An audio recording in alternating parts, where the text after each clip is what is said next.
Assalamualaikum warahmatullahi wabarakatuh. Tabipun. Hai kawan-kawan ICT Stimik TV Pringsewu. Kembali lagi bersama kami, saya Riki Wibowo dan rekan saya Fani Anggraini. Van, kita sedang ada di mana sih ini? Kita sedang berada di Pekon Rejosari, Kecamatan Pringsewu, Kabupaten Pringsewu, Ki. Kita di sini mau ngapain? Kita ingin memperkenalkan salah satu paguyuban yang berada di Pekon Rejosari, Kecamatan Pringsewu, Kabupaten Pringsewu. Emangnya ada apa aja sih di paguyuban ini? Mau tahu kelanjutannya? Ya ikutin terus. Oke.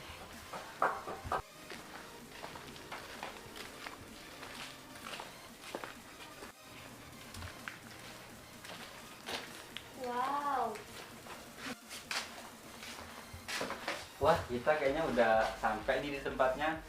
Kita udah disambut loh sama nih Chris, miniatur Chris yang kayaknya bagus banget, ini besar juga. Iya, bagus banget.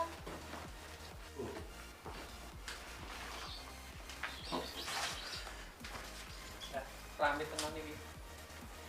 Siang, Pak.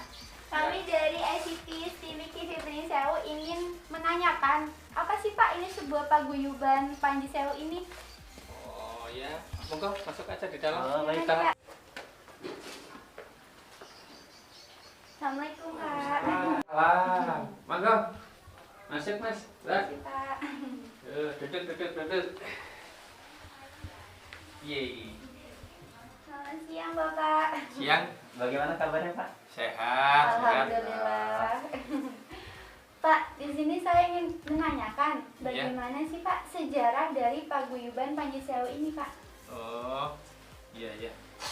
Jadi awalnya dulu itu ya rasa keprihatinan lah ya. Jadi ibaratnya sering kita dengar kan di masyarakat, misalnya ada orang yang melarung pusaka, ada orang yang istilahnya menganggap istilahnya keris terutama itu sebagai barang yang angker, barang yang seram.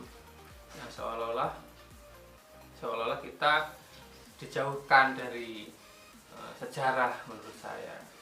Jadi keberadaan kami kan atas rasa keterenyuhan dari hati, bersama-sama dengan kawan-kawan kami berinisiatif kepengen membentuk sebuah perkumpulan atau komunitas. Itu tujuannya mengedukasikan, mencerahkan, mungkin ya pokoknya belajar bersama-sama supaya nilai-nilai yang terkandung dalam pusaka itu, keris terutama, bisa dijabarkan secara benar, jangan sampai dianggap syirik atau musyrik dan lain-lain. Itu terutama itu. Pak, filosofi dari paguyuban Panji Sewu ini apa Pak? Paguyuban Panji Sewu. Panji Sewu kan itu makna dari kata apa ya? Panji itu sebuah pilar atau sebuah tanda. Berarti di Pringsewu ini memang ada sebuah paguyuban yang sebagai pilar untuk memberikan edukasi atau kan memberi apa ya? Penjabaran tentang pengetahuan misalnya bidang dunia tosanaji. Sewunya itu memang kita tinggal di Pringsewu ya, secara ininya kita ambil sewunya, walaupun dari kata sewu pun itu ya ada nama 1000 kan. Jadi istilahnya kita tinggal di Pringsewu, kita membuat sebuah paguyuban yang kita beri nama Panji Sewu sebagai pilar, sebagai garda, untuk apa ya, mengemban visi misi melestarikan atau mencerahkan kepada masyarakat luas, terutama generasi muda, supaya apa ya, peninggalan sejarah yang adiluhung, yang patut kita banggakan ini tetap lestari sampai anak cucu kita nanti. Untuk paguyuban Panji Sewu ini ada berapa anggota sih Pak yang terjun ke dalamnya? Yang tercatat secara resmi sekitar 25 orang atau 30-an itu kalau nggak salah. Tapi kalau untuk simpatisannya ya lumayan banyak sih namanya, tapi namanya juga simpatisan, jadi dia kadang-kadang kan karena jauh nggak selalu aktif, tapi tetap kita anggap sebagai partisan lah, partisan kepada paguyuban kita, respect dan simpati. istilahnya mendukung sesama para penggemar, sesama para pecinta pusaka sekitar itu. Pak, ada berapa sih koleksi keris yang ada di paguyuban ini?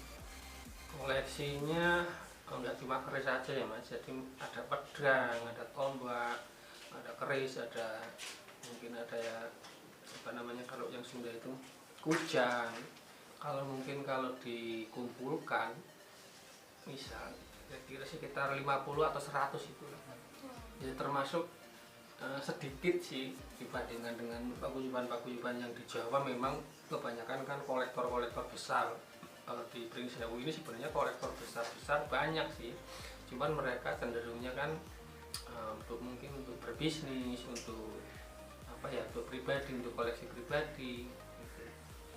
Memang kita berangkatnya dari istilahnya apa ya, kebanyakan kita dari menengah ke bawah Mas, jadi apa ya, cuman walaupun kita dari sisi menengah ke bawah tidak menyurutkan niat kami sebagai paguyuban untuk memberikan apa ya, hal-hal yang positif kepada generasi muda, walaupun secara jumlah ya termasuk masih sedikit dibandingkan dengan kolektor-kolektor yang besar itu. Kalau boleh tahu Pak, apa sih yang menjadi visi misi dari pembentukan paguyuban Panji Sewu ini? Ya, visi misi kami yaitu untuk yang pertama mempersatukan para pecinta, para pemerhati pusaka supaya bergabung untuk kita bersama-sama memberikan pencerahan kepada masyarakat luas ya, supaya kalau kita kuat, kita kompak kan, kita tidak mudah untuk dihancurkan atau diadu domba. Supaya ya itu tadi, kita tidak mudah dibodohi lah, bahasanya mungkin begitu. Tidak mudah dibodohi sama orang luar. Ya bagaimana tidak, ibaratnya dari zaman Belanda kita memang kan sebenarnya kita negara yang kaya raya, negara yang kuat. Cuman satu kelemahannya yaitu memang mudah diadu domba. Maka dari itu pembentukan paguyuban Panji Sewu itu bertujuan untuk mempersatukan para penggemar pusaka, para simpatisan, para pelestari, untuk kita bersama-sama lah belajar. Terutama paguyuban kami memang ya sebenarnya masih belajar, walaupun dalam sisi ilmu pengetahuan mungkin ada yang lebih paham lagi, ada yang lebih tahu lagi, tapi kami tetap akan terus mencoba belajar dan belajar untuk apa ya, memberikan sesuatu hal yang positif kepada generasi muda kita. Pak, ada nggak sih salah satu koleksi keris di sini yang boleh ditunjukkan? Nah, karena saya sebagai mahasiswa, sebagai generasi muda, kadang kan mengenal keris hanya sekedar namanya. Jadi kadang melihat bentuk aslinya itu paling di internet atau di buku. Nah, jadi kami ingin tahu bentuk asli keris ini gimana sih, dan mungkin ada filosofinya. Ada. Oke. Ya, koleksi ini wong desa ini, Mas.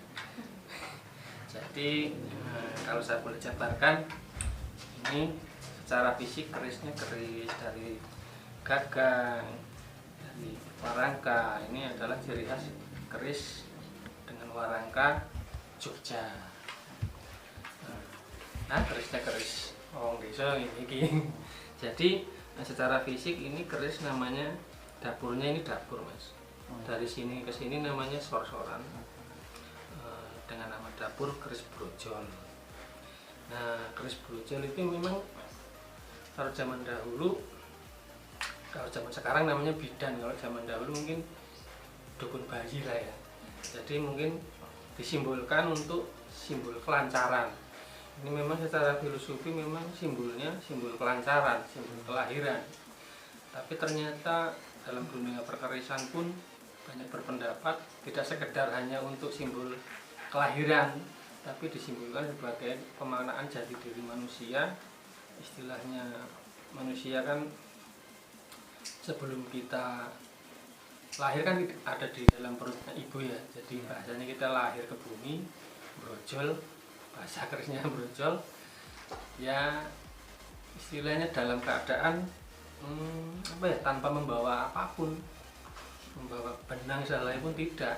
Jadi kita ibaratnya suci fitrahnya. Jadi simbolisasinya diharapkan kita selalu bersih hatinya, disimbolkan sebagai keris brojol ini.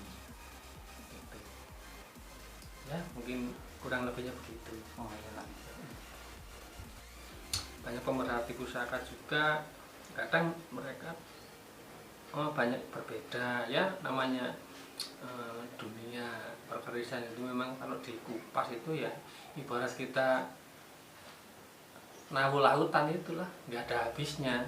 Memang banyak perbedaan juga ada, tapi tidak menjadikan sebuah hambatan atau menjadi sebuah halangan, karena ibaratnya sebuah pelangi itu kan nggak ada satu warna, pasti pelangi itu warnanya beda-beda, merah, kuning, hijau. Maka pemahaman tentang sebuah pusaka pun dari satu orang itu kadang-kadang berbeda. Apalagi kalau kita mau mengupas yang sisi yang esoterinya itu lebih susah lagi, lebih banyak pro dan kontra, mungkin banyak perbedaan. Tapi yang dikedepankan dari paguyuban kami hanya mengedepankan sisi keindahan dan sejarahnya, filosofinya itu. Kalau hal-hal yang lain yang terkandung di dalam sebuah pusaka itu namanya kegaibannya, yoninya atau energinya, nanti kalau kita tidak tepat menyampaikannya, takutnya nanti bisa salah. Gitu. Makanya ada ruang-ruang tersendiri untuk menyampaikan hal-hal yang bersifat mungkin spiritual, mungkin ya secara ininya mungkin. Makanya untuk generasi muda ya yang kita berikan pencerahan tentang sejarahnya, tentang dapurnya, tentang pamornya. Nah ini kalau pamor itu kan terbentuk dari batu meteorit yang ditempa dan dilipat di dalam sebuah besi dan baja. Setelah diberikan warangan, dikasih warangan, dibersihkan, diwarangi, maka akan timbul corak yang warna seperti perak ini yang diberi nama pamor. Nah, pamor keris juga banyak sekali, ratusan mungkin ribuan, dan setiap keris pun pamornya tidak ada yang sama. Walaupun nama pamornya sama, pasti ada satu guratan yang berbeda. Jadi yang jadi acuan itu. Terima kasih Bapak telah menunjukkan paguyuban Panji Sewu ini dan memperlihatkan salah satu kerisnya. Nah, dan terima kasih juga Pak. Jadi kami tahu filosofi dari salah satu koleksi kerisnya. Kami juga sudah mengenal tentang paguyuban ini. Ya, terima kasih juga atas kunjungannya dari adik-adik semuanya. Semoga secuil ilmu yang bisa disampaikan bisa bermanfaat untuk kita semuanya. Dan mohon maaf atas mungkin tempatnya atau mungkin hidangan yang kurang berkenan untuk adik-adik semua. Saya mohon maaf yang sebesar-besarnya. Terima kasih dan semoga bisa bersambung lagi dalam episode yang akan datang. Penasaran ya tentang koleksi-koleksi keris yang ada di paguyuban Panji Sewu ini? Tunggu episode selanjutnya ya. Saya Fani Anggreni dari rekan saya Ricky Wibowo dari ICT Stimik TV Prinsewu. See you. Wassalamualaikum warahmatullahi wabarakatuh.